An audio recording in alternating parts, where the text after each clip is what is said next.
Okay, so there's a small section in this book, in the pawn endgames chapter. There's a small section devoted to F and H pawn versus H pawn. I've said many times to anyone who sort of asked me about endgames, because they know sort of the endgame work I've been doing on my own chess, that this Dvoretsky book is just brilliant. I love it. It's very, very hard. Been spending a lot of my time working through it slowly. Made all these videos on so far on chapter 1 of it. But I recommend this book first of all. I'm not saying I know all 100 of these endgames. The 100 endgames you must know. The Book of Jesus, I call it. Very, very good book, and I would say get that really sort of. It doesn't have to be completely mastered. I've by no means completely mastered it, but I'd say I've got about 80 of the 100 sussed, and the others I need, at least know something about. So get that sorted before you spend too much time on the Dvoretsky book, would be my recommendation. And for this particular video, it's endgames 85 and 86 in the Book of Jesus that I would recommend you look at as a prerequisite to this video. I'd also recommend that book, Liquidation on the Chessboard by Joel Benjamin. So we spent last summer, the summer of 2024, at Belper Chess Club, doing some summer training where every single session was based around one of the chapters on that book. And we're going to pretty soon see a position involving Joel Benjamin himself, where he was on the losing side of something that ended up with an F and H pawn against an H pawn. So I recommend all of those books. Let's kick off with this position, which I don't want to spend too long on, because this is going to be solved by corresponding squares. So this is F and H pawn versus H pawn.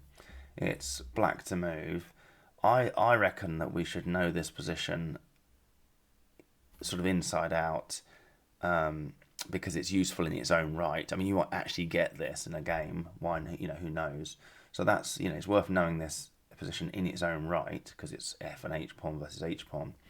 But the way in which we can solve it is corresponding squares. And if you look at about 8 minutes on the corresponding squares 1 video, I go through how you can solve this using corresponding squares. So I don't want to spend too long on the corresponding squares side of things. But the point is that once the defending side has moved their rook's pawn, they've had it, and you get them down to this position fairly easily. These two squares correspond. You can see that if it's white to move, black's coming into G3. These two squares correspond because you wouldn't even need the rook's pawns. If it was white to play in that position, white's lost. And that means that these two squares correspond, because if white's trying to defend this successfully, if the black king's on E4, the white king would need to be on F1. So how would you solve this as black to move? Well, you have to play king E4 first of all to hold on to your F3 pawn.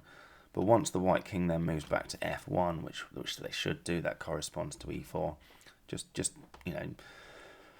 to see if you don't really know what to do after that. And it's just a triangulation trick, because we can step back to F5 or E5.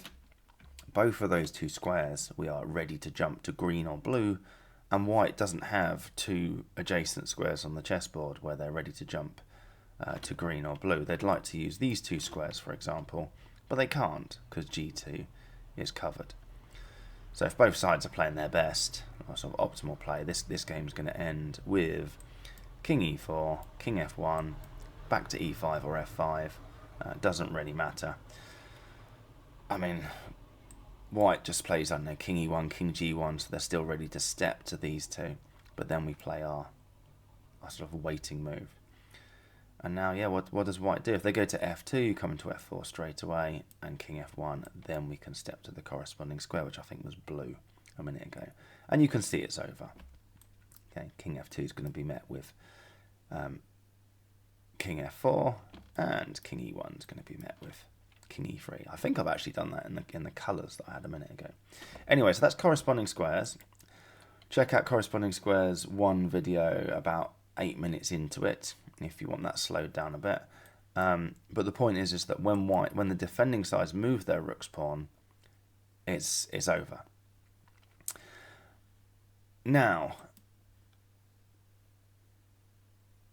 in this position, what's going to become the defending side hasn't moved their rook's pawn. So that makes things trickier. And another rule, if you like, is in that circumstance, if the attacking side also hasn't moved their rook's pawn, it's still just a win. And this is a game between Nakamura and Benjamin from 2005, and Nakamura knew this. I mean, the engine reckons Queen F7 check's the best move, but Nakamura knew that he could just swap the queens. So let's just see what happens. I mean, by the way, I've just sort of made up the moves here. I know that he swapped queens, and I don't know the precise moves here, but you can use the king and the pawn to drive the black king back. And let's say we get to about this position. That can happen.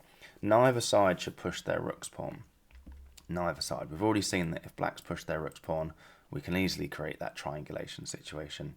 And I mean, if they really push their rook's pawn, we're going to be able to come in and nab it and then get back and defend our c pawn. So yeah, so black can't push their rook's pawn. But let's look at what happens if white pushes their rook's pawn. In fact, first of all, let's actually just go through and win it, showing why the rook's pawn being on its starting square means that it's pretty easy to win this. So we've got king d5, king d7, c6 check. We're just going to push the king back. Now I would follow the always move straight back mantra if we didn't have the rook's pawns on the board. White king comes in here, check, king c8, and this is the point, you see, is that I don't mind stalemating the black king here. The a pawn's going to move. I don't really care where it moves. I mean, I can pre-move king b6 here. Let's do that. Let's pre-move king b6. So black thinks, all right, I'll play a6 if you're pre-moving king b6. And now I'll push a5, a4. By playing king b6, you've given black that d7 square. Let's go back to the bit where I said I'm going to pre-move king b6. All right, a5, king b6, a4, a3. Because our attacking side's rook's pawn was on the starting square, it doesn't matter whether it's one or two squares, basically. There's that freedom to choose. Almost a bit Steinitz rule-y, really. It's a win. Let's go back to that position that we can sort of get to quite easily. Where was it? Somewhere around... I'm trying to think where I got to. There, wasn't it? That was the starting position, sort of after the swapping of the queens again this one. Let's just play a bad move as white. Let's give up that one or two move freedom for no good reason whatsoever. And let's see what happens. So a3, king c6, I suppose, but we'll just carry on with the always pushing the king back. And now we've reached a critical point. Okay, because you saw with that one or two move freedom from the rook's pawn that we were either going to get in the situation where, black couldn't avoid the situation where we shift our king to b6 and it gave them that d7 out and we just come in and win the game with king b7, basically. Now that freedom's gone, so you kind of need to count out the moves as black. You can basically either choose odd or even. Okay, so you've really only got two choices here. King to c8 either draws or loses, and king to b8 or d8, it'll be the same result, either draws or loses. So your two choices are green or red, because there's like an odd even thing going on here. One of them draws, one of them loses. See if you can work out which one is which and play the right move as black. Pause the video if you like and have a go at it.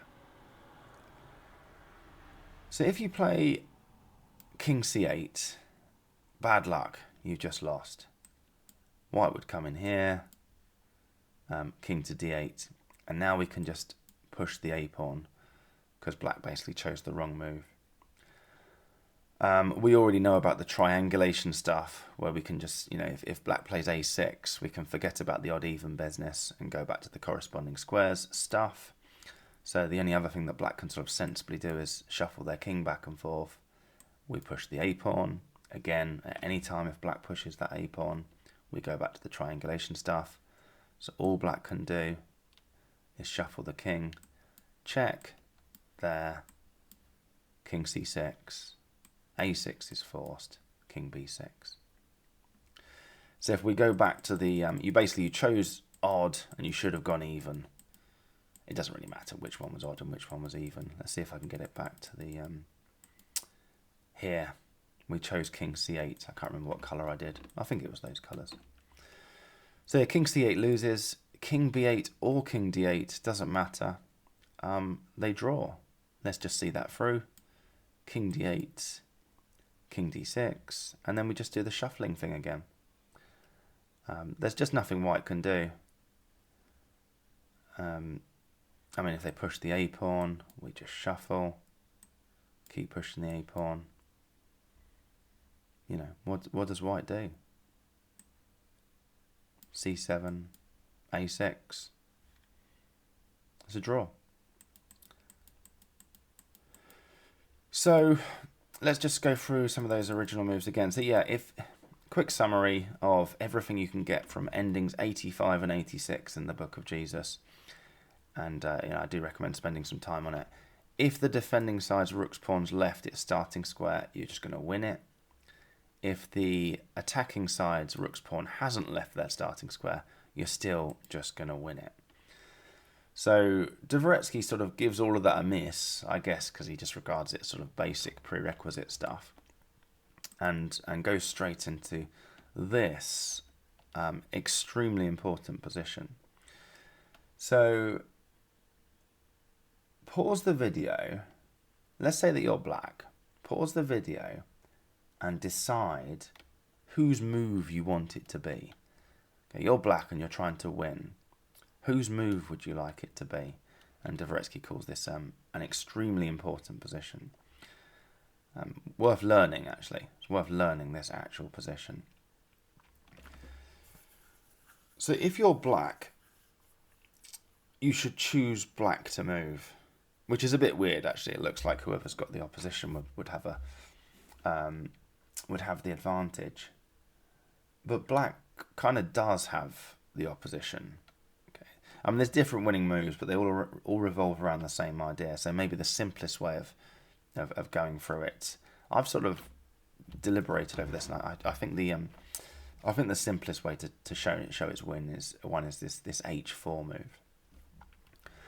At any given time, by the way, if white sort of makes a dash to try and win that h-pawn, we can just shift our king across and the f-pawn's coming through. So that white's not really going to get anywhere with that drawing tactic or drawing try. And again, remember, at any time if white plays h3, we get back to that triangulation situation. So it's just so important to use that. I mean, if you're playing this in a game in the sort of Derbyshire League, you can absolutely bet your bottom dollar that whoever you're playing will not have looked at this at all, and they probably won't have a clue whether they should be playing h3 or not, to be honest. And so, if you've studied that particular triangulation position, then you know that position off by heart, as well as understanding the corresponding square's way of doing it. Anyway, so that's sort of given black the opposition. So you want the opposition with the pawn on h4, or similarly, you want the opposition with the pawn on h6. You don't want the opposition with the pawn on h5. So you want this position with black to move. So h4, what's so good about this? I mean, white can shuffle their king across to e2, right? Because you can't go to g3, so that opposition was meaningless. Then we play king e4. White just doesn't care. King f2. You can outflank me over there if you want, mate, but I'm coming through the middle now, and your f-pawn's gone. Oops, shouldn't have done that, should you? It's like, well, yeah, we should have done that, actually, because now we've got this h3 move. That's why it's really good to know this position off by heart and know this particular winning maneuver. And what does white do here? If they go for your f-pawn, king e2, they've had it. You shoulder the white king away. That's important. So I was about to reach out and play king f2 there, having a moment of madness. You shoulder the white king away, and it's going to be 1, 2, and then 3. But the white king is going to have to play a move on the 5th rank, and they're not going to be able to stop you achieving that. Oh, sorry, I did the wrong 3rd move there. They can't stop you achieving that, king g1. So they can't go for the f-pawn after you've played this h3. So what would they do? Maybe come back to f2. And then you go to d2. I think, okay, now I'll come through and take your h-pawn. And then you can just play king e2. Which is really quite nice, isn't it? What does white do there? So how about king f3, king e1? This one's quite nice. King, is it this one? Oh no, that's just a transposition. I'm obviously not going through one of the lines because there's one of them where you can play f4 check. It's quite nice. There's like an opportune f4 check that can happen at some point. I wonder if I can work out which one it is. I mean, king g3, we can just meet with king e2 or king e3. Both of those win. I don't think there's anything else to say, is there? h3. If king f2, we go king e2. What if white tries to stalemate themselves? I suppose it just isn't stalemate, is it? We come in h1, we can just push the f-pawn. f3. So this is the stalemate trick. Oh, of course, we've got an extra move. Just go king e1. So yeah, really worth knowing that particular position. If it's white to move in this position, then it's a draw. King e2, king e4, you just go back and forth. And black hasn't really got any sort of try here. h4, we can just go back to e2. f4, king back to f2. I mean, there's just nothing black could do. If they tried, let's say they try king d3 in this position, then you can come through king f3. I mean, what does black do? Push this. I mean, you can actually go king f4 here. You've got time to collect the f-pawn. That's still a draw. Yeah, really good position to know that one. So if it's white to move, that position, white to move is a draw, black to move is a win. So moving on, so this is actually a game from 1979. It's white to play, so incredibly similar to the position we just had. Pause the video and decide what you'd do as white, how you're going to draw this.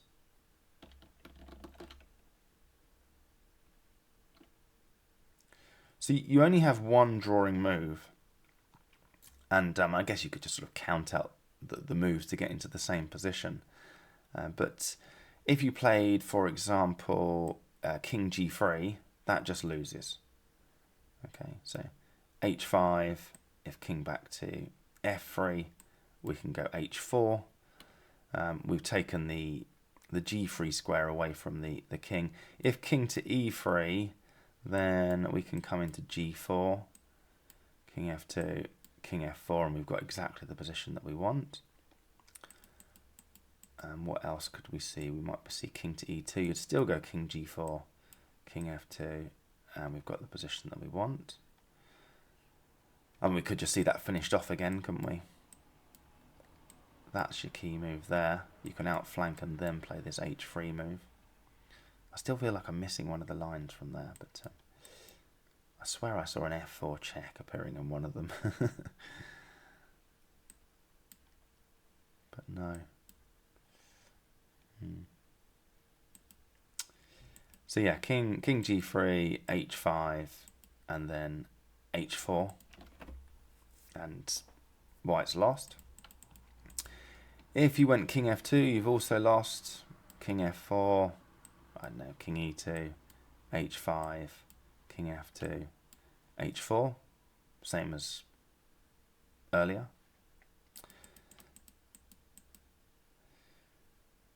So you then start to realize, okay, so I sort of need to interrupt the odd even thing going on there. King e2 is your drawing move. If black plays king f4, then you can go f2. Remember, you want the opposition as white with the pawn on h4 or h6, and you've just got it. So if black tries to trick you and plays king g4, we just don't let it happen. We play king e3. Once the h-pawn gets pushed, remember, we now don't want the opposition. We kind of want the anti-opposition. So king f2, king f4, king e2, king e4. I mean, we're back to this again, and it's just a draw. What else could black try from there? We've tried king g4, we've tried king f4, we've got h5 straight away. But again, you've got to be a bit careful here. Have you got to be a bit careful? Yeah, king f3. Yeah, king f3 loses. That would transpose to something we've already seen.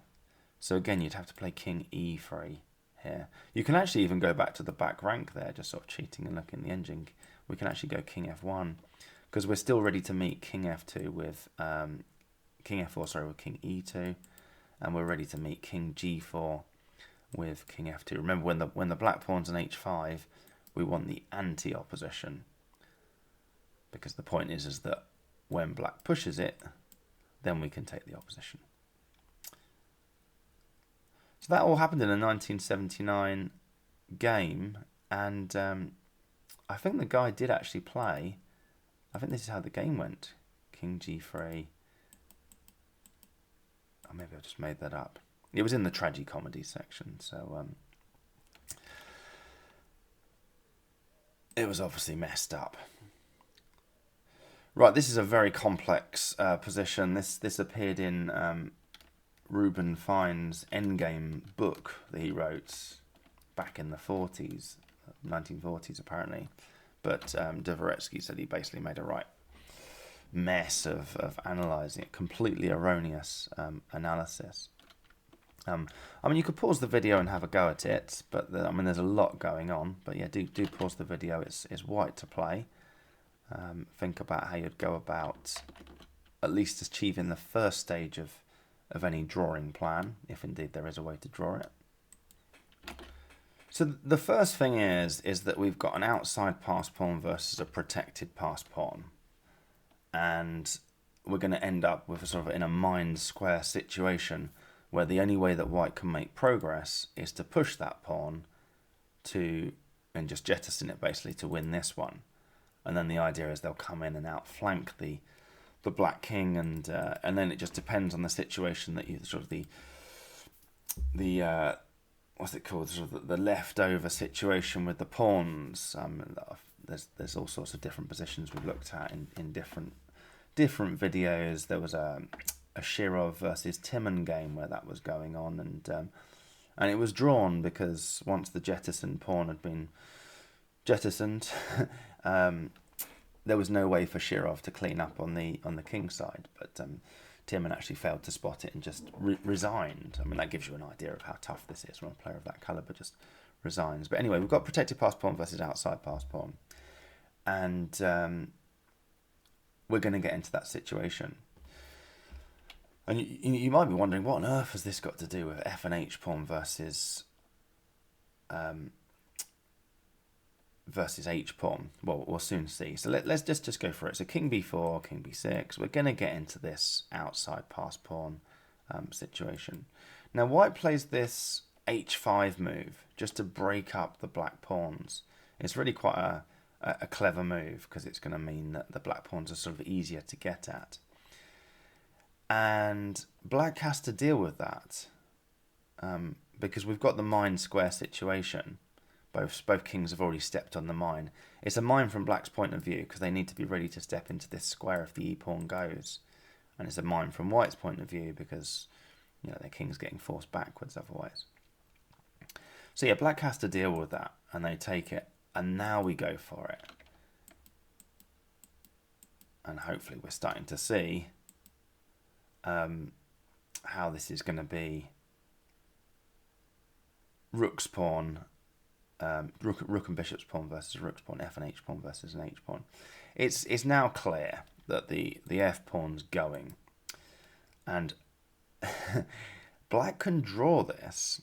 This is incredibly complicated, and the idea of seeing it from the starting position is just, I just think, ridiculous, to be honest. So you sort of have to play the protected passed pawn versus the outside passed pawn bit first, which we've now done. And even now, it'd be incredibly hard to sort of work out what your drawing plan is as black. But if you understand that critical position of the f and h pawn versus the h pawn, then maybe you could give it a whirl. To be honest, you probably would achieve the draw at, up to quite a high level of chess if white doesn't realise what's going on, which I think 99% of the time they're not going to. What you're looking to do is, at some point you're going to push the h pawn, and when you do, obviously, white's going to take it. Now remember that when the whites, so then that's the rook and bishop's pawn versus the rook's pawn. The f5 pawn's going to go. Try and imagine it not on the board. When the white pawn is on h3 or h5, then you want the opposition as black to draw it. In fact, both sides want the opposition. When the white pawn is on h4, you'd want... Have I just said that the wrong way around? No, I have said it the right way around. Then you want the anti-opposition. Okay, so if, imagine the white king has just taken the pawn on f5. You've got a white king on f5. Black needs to meet king takes f5 by pushing the h pawn, and when white takes it back, bring the king to e7. That's black's drawing plan here. They want to be able to push the h pawn just as white takes on f5, play h4, and I mean white would have to take that if their king's on f5. They can't let this h pawn run. So yes, as soon as the white king takes on f5, you push the h pawn, and when white takes back, you bring your king to e7, and you've got the anti-opposition, which is what you need. So that's black's drawing plan. I mean, could you imagine playing this as white? Unless you've studied this before, you're going to be oblivious to that, to be honest. I would have thought. It's going to be incredibly hard to work that out over the board, which is why it's sort of quite a good position. That original position is such a good one to know. Where is it? This position. Dvoretsky says, learn this position. Black to play is a win for black. White to play is a draw. Okay, so we're in the middle of this, and then we have to try and work out where the corresponding squares are, because if white knows what they're doing, they're going to try and break that plan. Now, if the white king was on e6, for example, then the black king needs to be either on g6, that corresponds, or even e8. So e6 corresponds to g6 or g8. And if the white king is on f6, the black king needs to be on f8. Okay. You have to have the opposition, by the way. If you just sort of forget, never mind this plan of rook and bishop's pawn versus a rook's pawn. If you don't get the opposition as black here, the white king's coming into g7, and you've had it. Or if you step across from f8 to g8, then you can't get to that key e7 square. Okay, so if the white king was on f6, you have to be on f8, because you've got to stop the white king getting into g7, and you've also got to be ready to meet king takes f5 with king e7. Okay, that would be how you would draw it, bearing pushing the h pawn as well, as we talked about.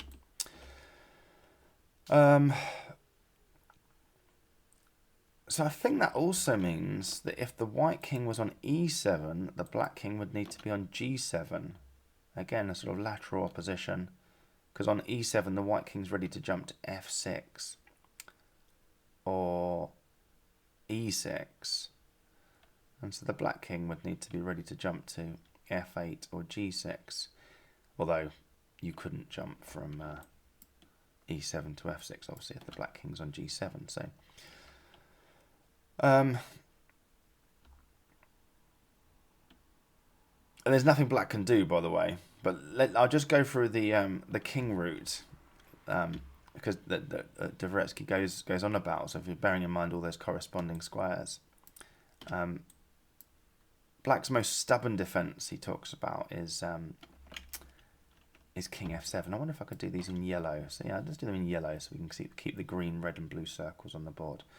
So king f7, and then we'd see king d7. Uh-oh. What did I press down? It's these two keys. I'm pressing the wrong buttons. King d7. Then let's say Black tries king f8. Okay. Now that gives White a chance to go wrong. And if you're just playing this in the Derbyshire League, very good chance that White would go wrong. They'd play king e6, and you could step to the corresponding square, which is e8, and it would be a draw.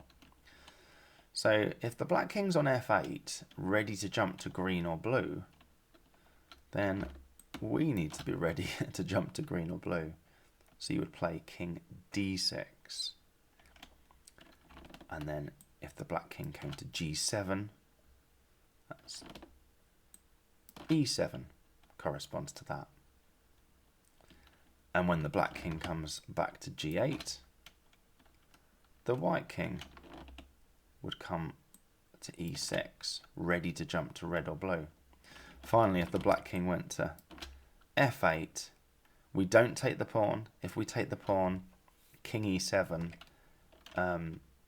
draws, as discussed right at the start. Well, not king e7 straight away, but king e7 would draw. I'll show that in a sec. But we instead go to f6, which corresponds. Okay. The Black king's then forced to g8. They can't go to e8 because then you would come in. The White king would intrude on g7 as discussed. The Black king would be forced to g8, and then you just take the pawn. And Black cannot meet king takes f5 with king e7. I keep saying meeting king takes f5 with king e7. I'm including the h4 pawn push that you would chuck in. Right, clear as mud. Let's go through that. So king f7, most stubborn defense. King d7, king f8, king d6. These are all the corresponding squares. g7, e7 corresponds to that. King g8, e6 corresponds to that. f8. Okay, don't take the pawn. That's a draw. We'd now see h4 takes, king e7. Remember that when the pawn's on h4, you want the anti-opposition. When the pawn's on h3 or h5, you want the opposition. So yeah, don't take the pawn. You would instead play king f6. If the Black king goes that way, we're in, so you can't do that. So the Black king goes to g8, and now we can take the pawn, because the Black king can't get to e7. So they try the same trick. Takes, come to f7, but we've got the opposition when we wanted the anti-opposition. And then White just wins it with the same maneuver. h5, king e7, king f7, outflanking. What are you outflanking for? I'm going to come through the middle. It's like, no, you're not, because I've got this sneaky little trick that's definitely worth knowing. h6. Oh, I can't come and get your f-pawn now. King f7, king d7. And it's over, as earlier. I mean, what does Black do? Going for the f-pawn's clearly not going to help them at all.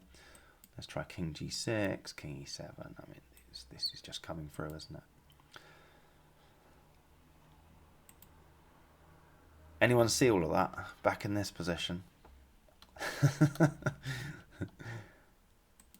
I mean, I'm trying to think. Every time I do something from the Dvoretsky book, I just think, is it sort of just beyond me? Am I wasting my time just trying to understand things that are just way above my ability?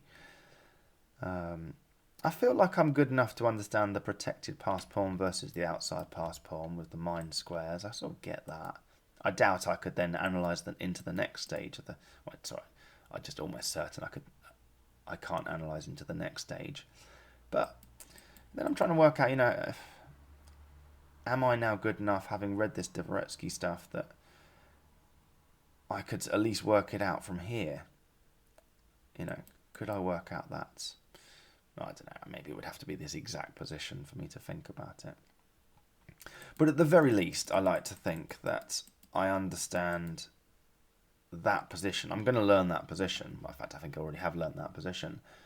And which side needs the opposition or the anti-opposition, depending on where the white h-pawn is. It looks like it's a pretty important position.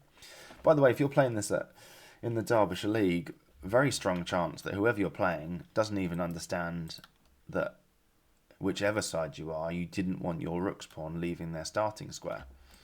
So you might just win it using the corresponding squares thing, or using the sort of the 1 or 2 move choice that Nakamura obviously knew inside out when he swapped the queens on f4 in that game against Joel Benjamin. Because I mean, Joel Benjamin, who's the author of this book, actually says in the book that when he was playing the game, he was a bit surprised. He didn't think that white could do it. So we're talking about a really, really top grandmaster who just didn't know that position. So there you go.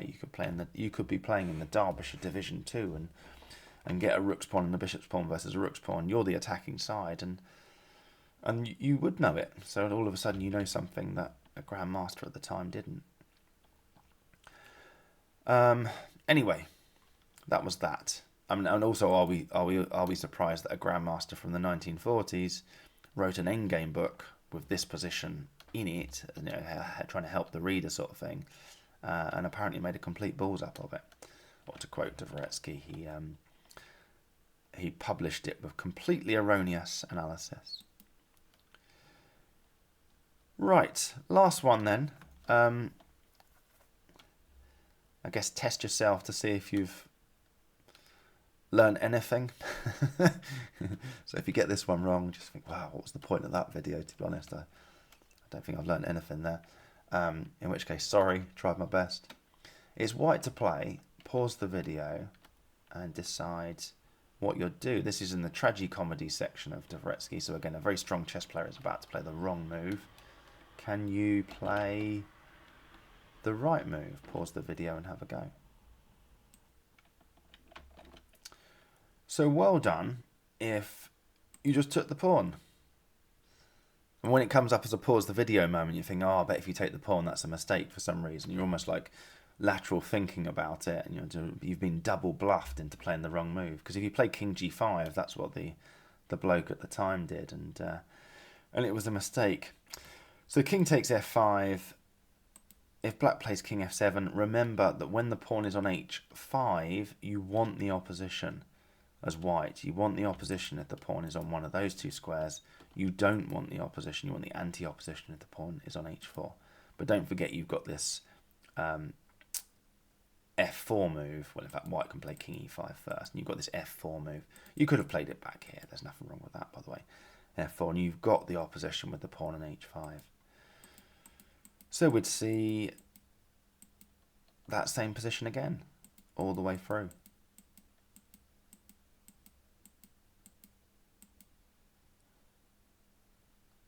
Okay. So king takes pawn in the original position, and it's 1. Just to sort of, I guess, show how tough this all is. The game actually continued like this. King G5, that throws away the win. King F8. King takes F5. King F7. That gives the win back to white. So black sort of played all right to begin with. Oh. And then at this point gave the win back to white, because now white can seize the opposition with F4. White immediately chucked away the win again with King G4. You know, this is top players playing this. And you just look at it and you think, what is going on? Why are they playing such garbage? You know, don't they know that position? Well, obviously they didn't. King F6, King F4 is still winning for white at this stage. And they mess it up with that and chuck away the win again. Because in this position, because white's got this tempo move, we want the anti-opposition, don't we? So that gives away the win again. So black's still drawing this. And yeah, it just ended like this. I mean, you might be looking at this move. Are you thinking that you sure this is Grandmasters and not just, you know, me and my mates? Sure that's not one of your games, John. Basically. Let me just read what it says if I can find the. This is quite good what it says. So it's a boring video, I suppose, as I'm trying to search around for. But it's quite an amusing quote.